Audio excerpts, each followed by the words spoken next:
नमस्कार साथियों, मैं doctor Manoj Ahuja Ahuja news channel पर आपका हार्दिक अभिनंदन करता हूं। आहूजा न्यूज चैनल प्रतिदिन आपके लिए 3 तरह के अपडेट्स लेकर आता है, जिसमें पहले अपडेट्स हमारे लीगल अपडेट्स होते हैं, दूसरे अपडेट्स हमारे मसूदा विधानसभा से जुड़े हुए महत्वपूर्ण अपडेट्स होते हैं, तीसरा अपडेट हमारे मित्रों, शुभचिंतकों और उनके परिवार से जुड़े हुए अपडेट्स होते हैं। तो आइए, आहूजा न्यूज चैनल पर पुनः आपका स्वागत है। इससे पहले यदि आपने हमारे न्यूज चैनल को सब्सक्राइब नहीं किया है, लाइक नहीं किया है, तो लाइक और सब्सक्राइब। नेशनल हाईवे 79A पर स्थित खेड़ी टोल प्लाजा के नाम से चल रहा टोल 4 साल और 5 महीने बीत जाने के बावजूद भी आज तक अव्यवस्थाओं व नियम कानून के विपरीत चल रहा है। केंद्र सरकार की पॉलिसी के तहत 4 लेन को 6 लेन में तब्दील करने योजना के तहत किशनगढ़ से विजयनगर के बीच का काम IRBI कंस्ट्रक्शन कंपनी को दिया गया था, जिसने जनवरी 2017 में बांदनवाड़ा के निकट खेड़ी टोल प्लाजा को प्रारंभ कर दिया था। कंपनी को नसीराबाद से विजयनगर तक का कार्य दिसंबर 2019 तक पूरा करके सौंपना था। उक्त कंपनी ने अपना काम पटेल एंड कंपनी को सबलेट किया था, जो कंपनी अपना काम बीच में ही छोड़कर चली गई। इस पर IRBI ने उक्त काम दूसरी कंपनी को सुपुर्द किया है, जो कंपनी वर्तमान में कछुए से भी धीमी गति से काम कर रही है, जिसकी वजह से बांदनवाड़ा सहित आसपास के नागरिकों को अपने व्यवसाय से महरूम होना पड़ रहा है। वहीं दूसरी ओर टोल प्लाजा की बात करें तो वहां पर यात्रियों के लिए किसी भी प्रकार की सुविधा नहीं की गई है। 27 मई को रात्रि में करीब 8 बजे टोल प्लाजा से करीब 100 मीटर दूरी पर एक ट्रेलर में आग लग गई थी, जिसको बुझाने के लिए इनके पास ना तो अग्निशमन यंत्र था और ना ही पानी।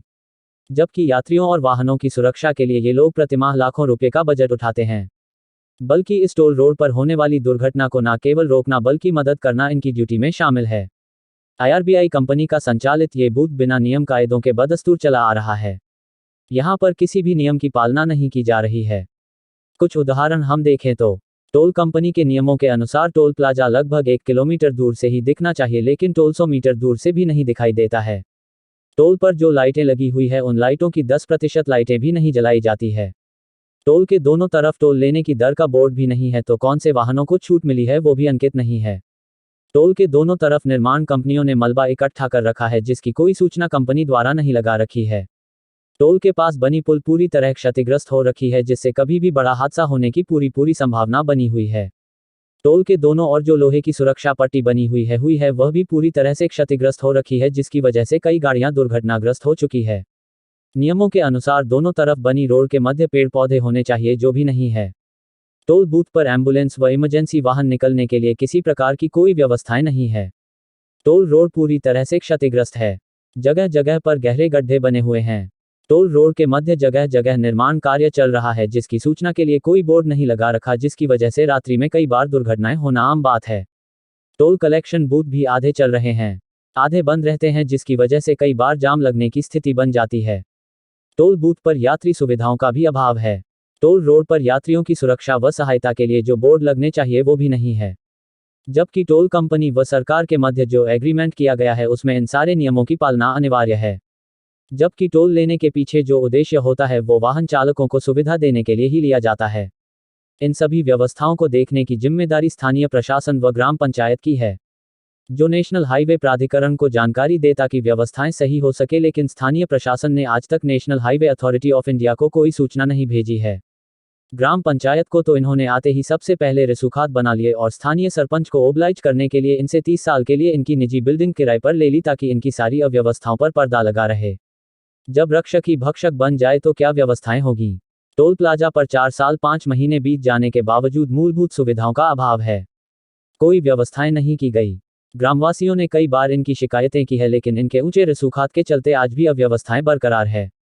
क्या कहते हैं उपखंड अधिकारी? उपखंड अधिकारी ने कहा कि इनको अव्यवस्था सुधारने के निर्देश देते हैं।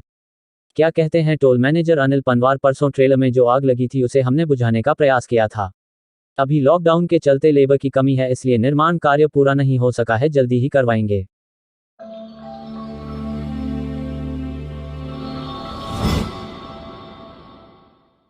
वैश्विक महामारी कोरोना की वजह से जहां सभी प्रकार के सामाजिक व धार्मिक कार्यक्रमों पर सरकार ने रोक लगा रखी है, लोग अपने घरों में बैठ कर ऊब चुके हैं, परेशान हो चुके हैं।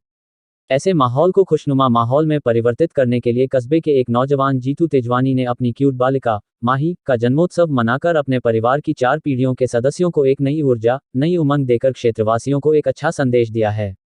कस्बे के व्यापारी व समाजसेवी नारायण दास तेजवानी के सुपौत्र जीतू तेजवानी ने अपनी बिटिया के जन्मोत्सव के अवसर पर अपने घर की छत को गुब्बारों और लाइटिंग से सजाते हुए एक ऐसा बेहतरीन आयोजन किया है जो किसी वैवाहिक समारोह से कम नहीं है। इस समारोह की सबसे बड़ी महत्वपूर्ण विशेषता ये रही कि इसमें सिर्फ परिवार के सदस्यों को ही निमंत्रण दिया गया था। केक से लेकर नाश्ते व खाने की सारी व्यवस्थाएं परिवार के सदस्यों द्वारा ही की गई। यहाँ तक कि कार्यक्रम की फोटो और वीडियो भी परिवार के सदस्यों द्वारा ही बनाई गई। इस कार्यक्रम में तेजवानी परिवार की 4 पीढ़ियों के सदस्य शामिल हुए, जो अपने आप में एक ऐतिहासिक और महत्वपूर्ण कार्यक्रम है।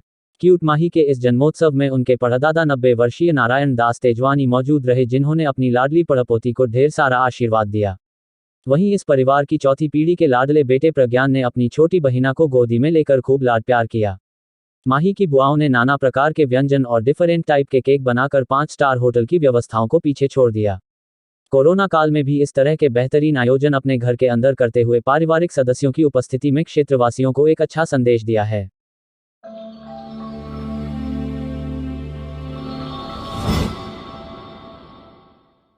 श्री जैन श्रावक संघ भिनाई ने अनोप मंडल द्वारा जैन धर्म के विरुद्ध किए जा रहे दुष्प्रचार व मंडल की अवांछनीय गतिविधियों की जांच करवाकर कठोर कार्रवाई करने की मांग की और मुख्यमंत्री श्री अशोक जी गहलोत के नाम तहसीलदार श्री भीमराव जी परिहार साहब को ज्ञापन सौंपा। इस संबंध में जैन समाज द्वारा बताया गया कि अनूप मंडल जैन धर्म व जैन साधु साध्वी के खिलाफ दुष्प्रचार कर जहर घोलने का काम कर रहा है। यह लोग जैन धर्म के खिलाफ है, असभ्य भाषा का इस्तेमाल कर रहे हैं और जैन धर्म के विरुद्ध लोगों को उकसा रहे हैं। अनूप मंडल के इतिहास से पता चलता है कि यह लोग जैनियों की आर्थिक संपदा से ईर्ष्या रखते हैं। अनूप मंडल ने कई स्थानों पर जैन धर्म के खिलाफ हिंसा भड़काने में मुख्य भूमिका निभाई है, इसलिए अनूप मंडल के खिलाफ कठोर कार्रवाई करने की मांग की। इस अवसर पर प्रधान संपत राज जैन ने भी ज्ञापन सौंपा। इस अवसर पर जैन समाज के मंत्री अमरचंद जी पीपाड़ा, भागचंद जी कावड़िया, विनोद जी ढाबरिया, रूपचंद जी लोढ़ा, संजय लोढ़ा जैन समाज के प्रतिनिधि के रूप में उपस्थित थे।